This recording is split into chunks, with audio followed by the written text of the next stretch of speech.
ये आप कैसे कर सकते हैं? इसकी स्वाभाविक मौत है और ये चूँकि कहीं न कहीं कोई बीमारी था जिसका बेहतर इलाज नहीं हो पाया और ये कार्य करने के लिए अपने जीविकोपार्जन करने के लिए बाहर गया हुआ था, जहाँ उसकी बीमारी सामने आई और उससे उसकी मौत हुई। शराब से मौत हुई है, ये आपको किसने बताया?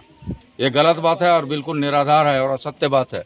ये अपना जीविकोपार्जन के लिए गया हुआ था, जहाँ इसकी बीमारी उतरी, गरीब परिवार का लोग है। तो बड़ा आश्चर्य, इस पर क्यों सवाल नहीं करते हैं कि यहाँ के माननीय विधायक 3 दिन तक टाल के इसकी बॉडी को रखे कि मैं ले आऊँगा, झूठी सांत्वना आकर के अखबारों में अखबारों में नाम छपवा करके कि मैं पूरे उसके परिवार और उसके डेड बॉडी को यहाँ लाऊंगा, और अखबारों में छापते हैं, आप ही लोग छापते हैं कि हमने एसपी से बात किया। अरे बड़ा आश्चर्य का विषय है।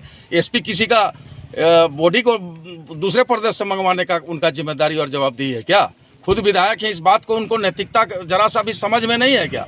और 3 दिन तक इस पीड़ित परिवार को यहाँ रोक के रखा कि मैं मंगवा दूंगा, और अंतिम में वह जवाब दे दिए कि हमसे नहीं होगा, अब वहीं दाह संस्कार करो, लाने में बहुत खर्चा है। कई तरह का बहाना बना करके परिवार वाले को कहे कि वहीं दाह संस्कार करो, पाएंगे। अंततः वह मेरे पास गया और हमारी सरकार गंभीरतापूर्वक उस पर विचार किया और उस पर अतिशीघ्र कार्रवाई करते हुए बॉडी उसकी जन्मभूमि तक पहुँचाने का हम लोग काम किए हैं। इस बात को भारतीय जनता पार्टी के लोगों को क्यों नहीं पूछते हैं कि 22 साल में 17 साल राज किया वो? आज जितने नोटबंदी जीएसटी का लागू किया, जो कई औद्योगिक क्षेत्र बंद हो गए, ये 22 सालों में 17 साल भारतीय जनता पार्टी का राज किया। आ रहे हम 3 सालों में कोरोना काल में लोगों को हवाई चप्पल वाला को हवाई जहाज में लेकर आए हैं, उनकी जान बचाने का काम किया है। हमारी सरकार को मात्र 1 साल का अवसर मिला और हम पलायन को रोकने के दिशा में हम कई काम कर रहे हैं। इस पर आप देखिए, अब मुख्यमंत्री स्वरोजगार योजना किसने चलवाया? गंभीरतापूर्वक काम करते हैं और कई इस तरह के उदाहरण है।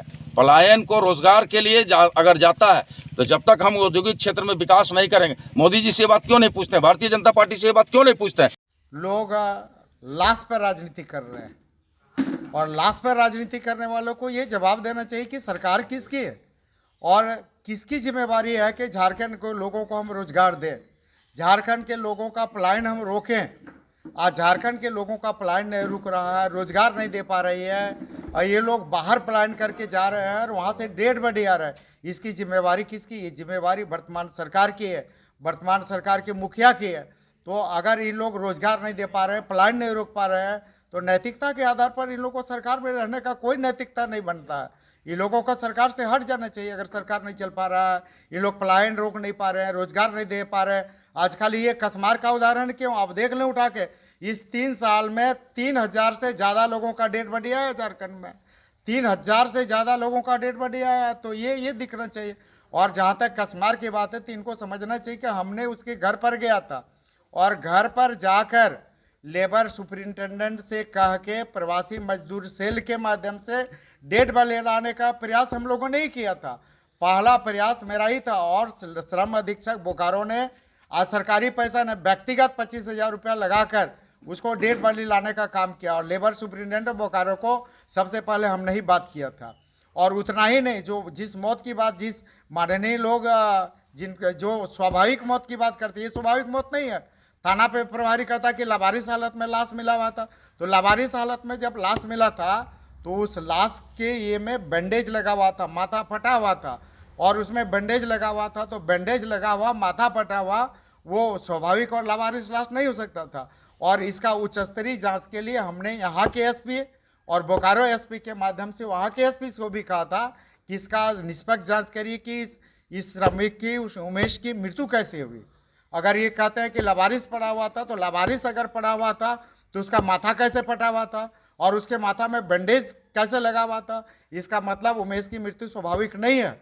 या तो उसको वहाँ के ग्रामीण मारा था या पर कोई पुलिस प्रशासन मारा था। इसको मारने के बाद इसको हॉस्पिटल ले गया था और हॉस्पिटल के बाद बैंडेज करके जब वहाँ मर गया होगा तो लाके इसको लवारिस की तरह बाहर में फेंक दिया था।